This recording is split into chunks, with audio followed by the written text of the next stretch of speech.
Hello, back to Crash Course video number 4. I'm going to speak about borderline personality today, which is kind of the old-fashioned terminology. They still use it in America, I think, but it's more commonly referred to now as emotionally unstable personality disorder. Basically, in a nutshell, people who have it, they have, again, their experience is going to be unique and to them, and very common things with it is extreme mood swings, self-harm, both which I can definitely relate to, and suicidal ideation, which can then lead to acting on it, which I've also done on multiple occasions. They reckon it's one of the hardest diagnoses to treat because the mood swings are so rapid. But there's certain things you can do, and again, I think back in my older videos I've done stuff more detail on this, on DBT, the 4 parts, and if I haven't, then I will be doing in a more lengthy thing, but I'll have to scrub that through everything, you know what I mean? But yeah, borderline personalities doesn't mean you're on the borderline of anything. It just means emotionally unstable personality disorder, which is what it's called now, you know. And we struggle with relationships, anxiety, self-harm, depression, mood swings. So these are all, into 4 different clusters of DBT, which I've had DBT about 2.5 years ago now. I still incorporate it without even thinking, if I'm honest with you, because it just becomes that ingrained in you, which is the idea of it. You do it without even knowing you're doing it. But yeah, again, the first thing to do is, diagnosis of BPD or EUPD must be done by someone qualified. Whatever you do, you can't be, like I said, self-diagnosing something of that, whatever the word is, of that nature, because it's very thorough, and there's very specific boxes you need to tick.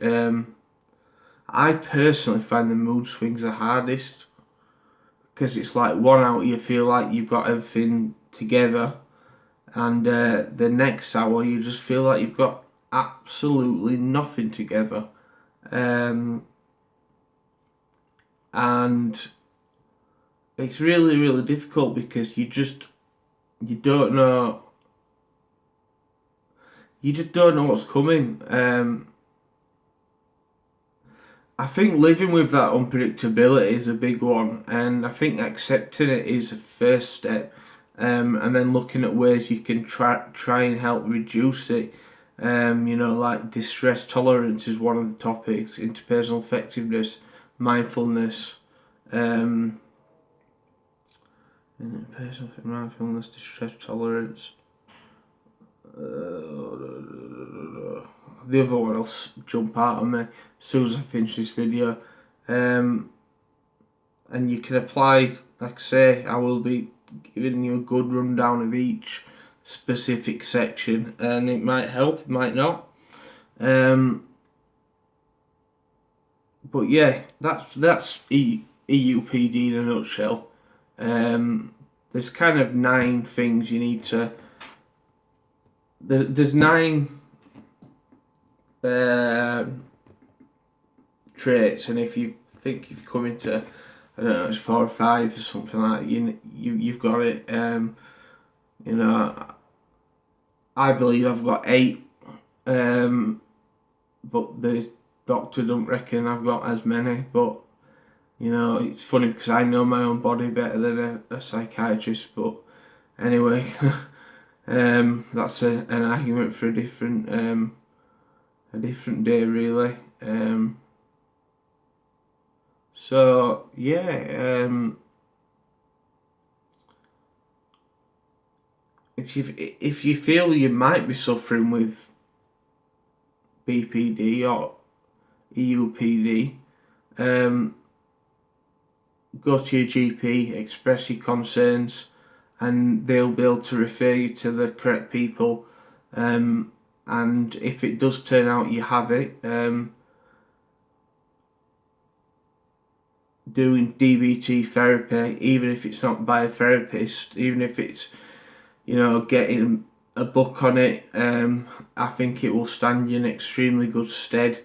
I really do, because it's helped me leaps and bounds.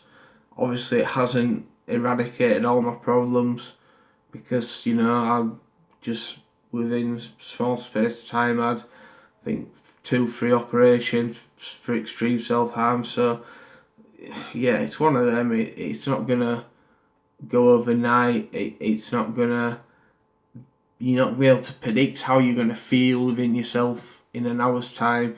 But me, I just take it a minute at a time, and that's genuine. I do 1 minute at a time, because once you start thinking ahead of yourself or behind yourself, behind of what's happened, you know, that's when you can start spiraling. And what I will say with EUPD as well, and I might sound like a hypocrite because I had an addiction to alcohol, but it does make EUPD worse, and it's only through making my own mistakes I've realised that. So any mind altering substances, I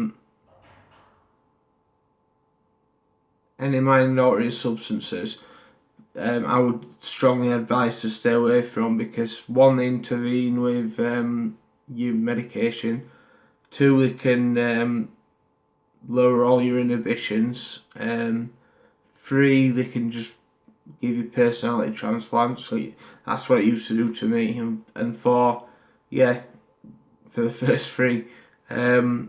So yeah, that's just EUPD in a nutshell.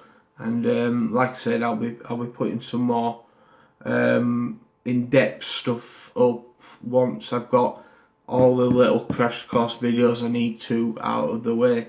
Thank you for listening. I hope I haven't waffled too much, and I'll see you for the next video. Bye bye.